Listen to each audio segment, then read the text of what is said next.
Okay, I've decided to move straight on into chapter 2 of Buddhism Without Beliefs, Stephen Batchelor, A Contemporary Guide to Awakening. And chapter 2 is quite short, so I might record it with the third chapter. Let's see. I might split it up though. It's entitled Agnosticism. And to start, we get a long quote from the Buddha who says, Suppose Malunkyaputta, who is a person, I presume, suppose Malunkyaputta, a man were wounded by an arrow, thickly smeared with poison, and his friends and companions brought a surgeon to treat him. The man would say, I will not let the surgeon pull out the arrow until I know the name and clan of the man who wounded me, whether the bow that wounded me was a longbow or a crossbow, whether the arrow that wounded me was hoof-tipped or curved or barbed. All this would still not be known to that man, and meanwhile he would die. So too, Malunkyaputta, if anyone should say, I will not lead the noble life under the Buddha, until the Buddha declares to me whether the world is eternal or not eternal, finite or infinite, whether the soul is the same as or different from the body, whether or not an awakened one continues or ceases to exist after death. That would still remain undeclared by the Buddha, and meanwhile that person would die.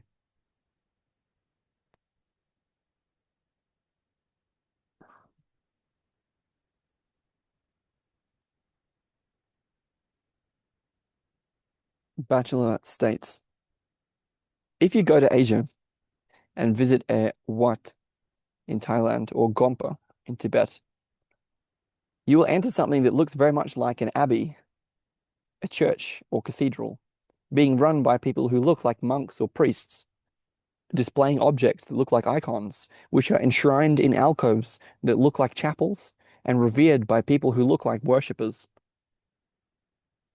If you talk to one of the people who look like monks, you will learn that he has a view of the world that seems very much like a belief system, revealed a long time ago by someone else who is revered like a god, after whose death saintly individuals have interpreted the revelations in ways like theology.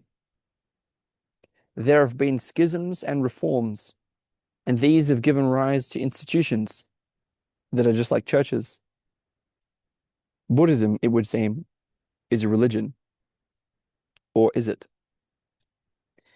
When asked what he was doing, the Buddha replied that he taught anguish and the ending of anguish. When asked about metaphysics, the origin and end of the universe, the identity or difference of body and mind, his existence or non-existence after death, he remained silent. He said the dharma was permeated by a single taste, freedom. He made no claims to uniqueness or divinity, and did not have recourse to a term we would translate as God. Again, he made no claims to uniqueness or divinity, and did not have recourse to a term we would translate as God. Gautama encouraged a life that steered a middle course between indulgence and mortification. He described himself as an open-handed teacher, without an esoteric doctrine reserved for an elite. Before he died, he refused to appoint a successor, remarking that people should be responsible for their own freedom. Dharma practice would suffice as their guide.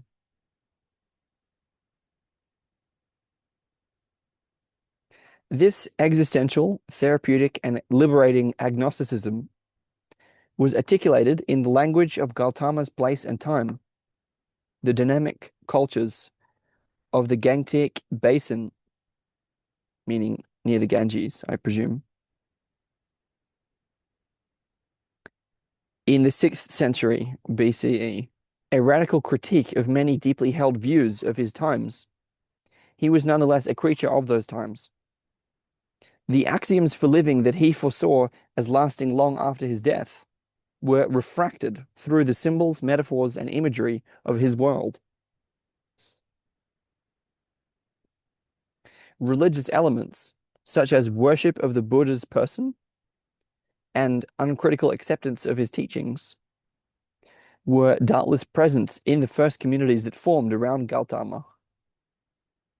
Even if, for 500 years after his death, his followers resisted the temptation to represent him as a quasi-divine figure, they eventually did so. As the Dharma was challenged by other systems of thought in its homeland and spread abroad into foreign cultures such as China, ideas that had been part of the worldview of 6th century BCE India became hardened into dogmas.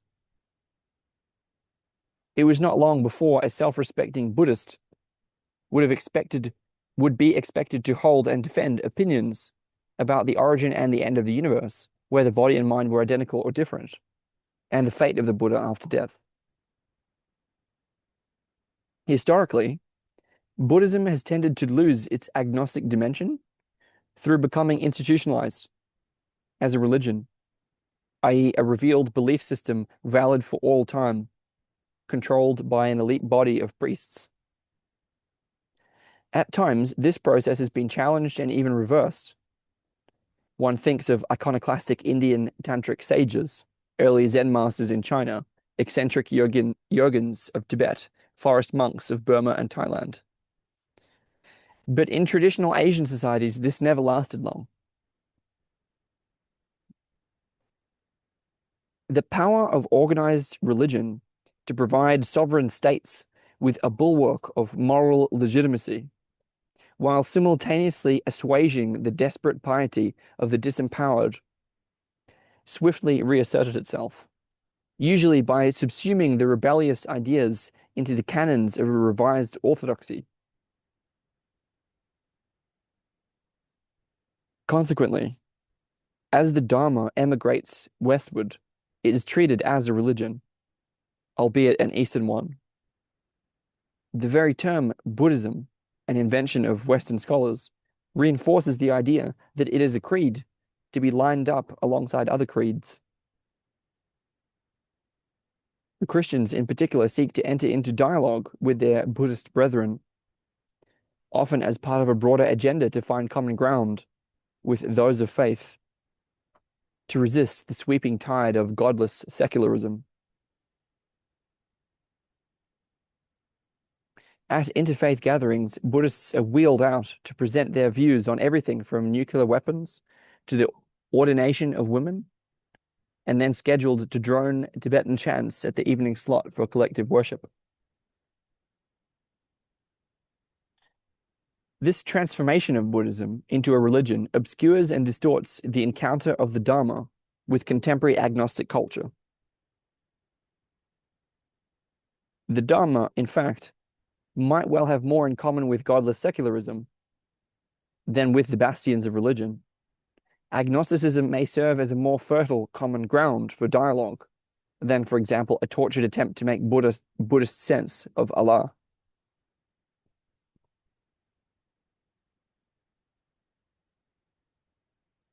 The force of the term agnosticism has been lost.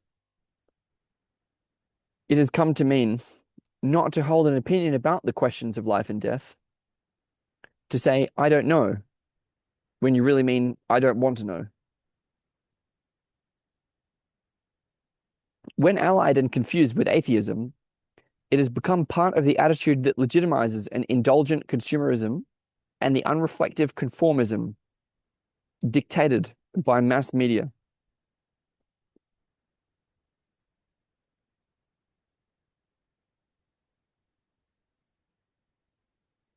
For Thomas Huxley, who coined the term in 1869, agnosticism was as demanding as any moral, philosophical, or religious creed. Rather than a creed, though, he saw it as a method realized through, quote, the rigorous application of a single principle. He expressed this principle positively as, quote, follow your reason as far as it will take you. And negatively as, quote, do not pretend that conclusions are certain which are not demonstrated or demonstrable.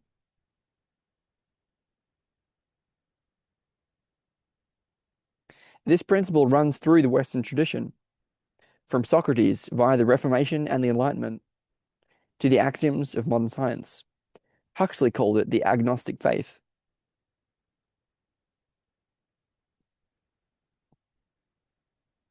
First and foremost, The Buddha taught a method, dharma practice, rather than another ism. The dharma is not something to believe in, but something to do.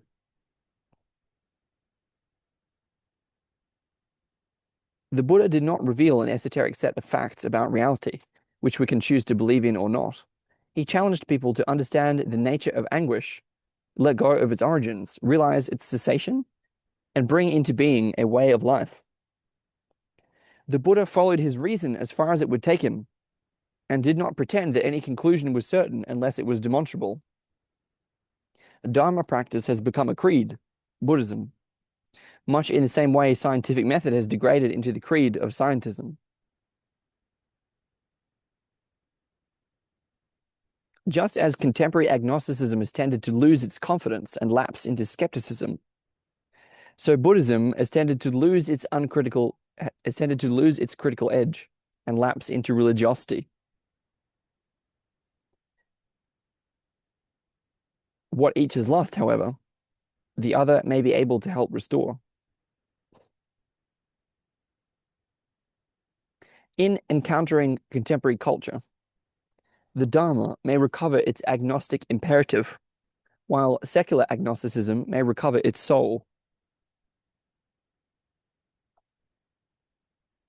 An agnostic Buddhist would not regard the Dharma as a source of answers to questions of where we came from, where we're going, what happens after death. They would seek such knowledge in the appropriate domains: astrophysics, evolutionary biology, neuroscience, etc. An agnostic Buddhist is not a believer with claims to reveal information about supernatural or paranormal phenomena, and in this sense is not religious. An agnostic Buddhist looks to the Dharma for metaphors of existential confrontation, rather than metaphors of existential consolation. An agnostic Buddhist looks to the Dharma for metaphors of existential confrontation, rather than metaphors of existential consolation. The Dharma is not a belief by which you will be miraculously saved. It is a method to be investigated and tried out. It starts by facing up to the primacy of anguish, then proceeds to apply a set of practices to understand the human dilemma and work toward a resolution. The extent to which Dharma practice has been institutionalized as a religion can be gauged by the number of consolatory elements that have crept in. For example, assurances of a better afterlife if you perform various virtuous deeds, or recite mantras, or chant the name of a Buddha. An agnostic Buddhist eschews atheism as much as theism, and is reluctant to regard the universe as devoid of meaning, as endowed with meaning. Let me repeat that. He said that an agnostic Buddhist eschews atheism as much as theism, and is as reluctant to regard the universe as devoid of meaning as endowed with meaning. For to deny either God or meaning is simply the antithesis of affirming them.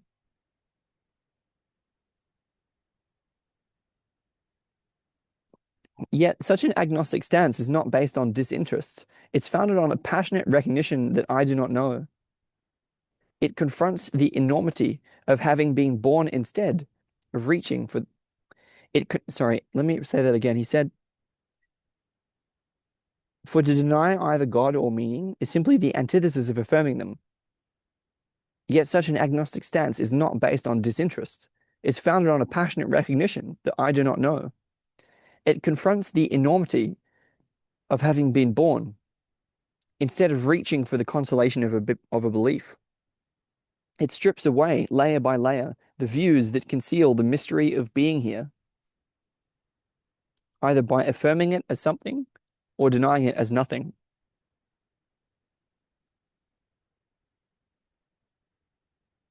Such deep agnosticism is an attitude toward life refined through ongoing mindful awareness. It may lead to the realization that ultimately there is neither something nor nothing at the core of ourselves that we can put a finger on.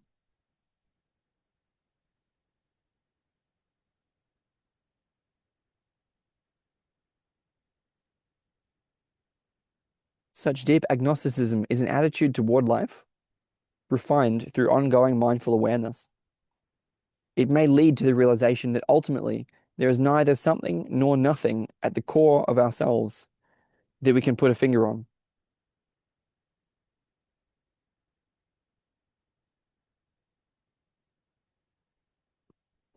Or it may be focus in an intense perplexity that vibrates through the body and leaves the mind that seeks certainty nowhere to rest.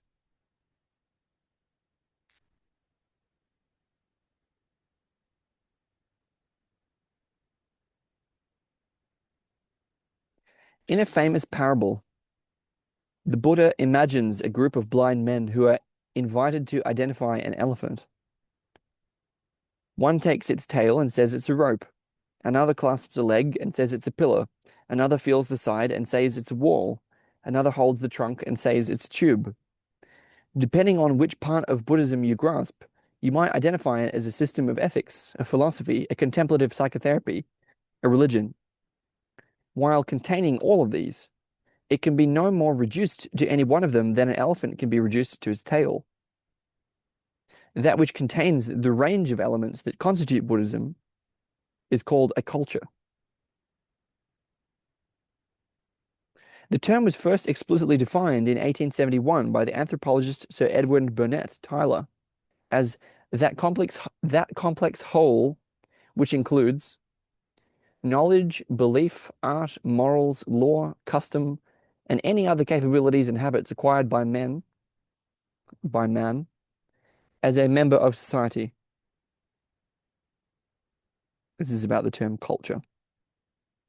Since this particular culture originates in the awakening of Siddhartha Gautama and aims to cultivate a way of life conducive to such awakening, Buddhism could be described as the culture of awakening.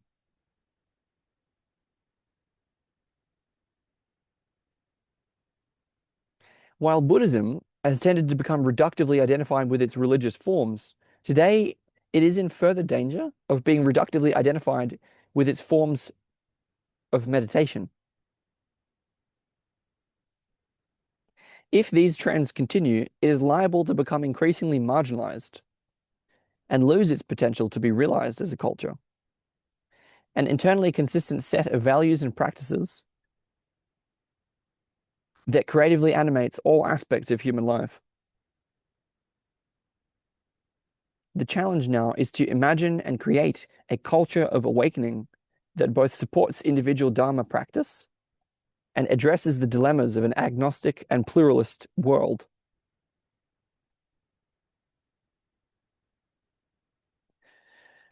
Okay, and that was chapter 2 in Stephen Batchelor, Buddhism Without Beliefs, a Contemporary Guide to Awakening, entitled Agnosticism. And I'll probably continue with chapter 3.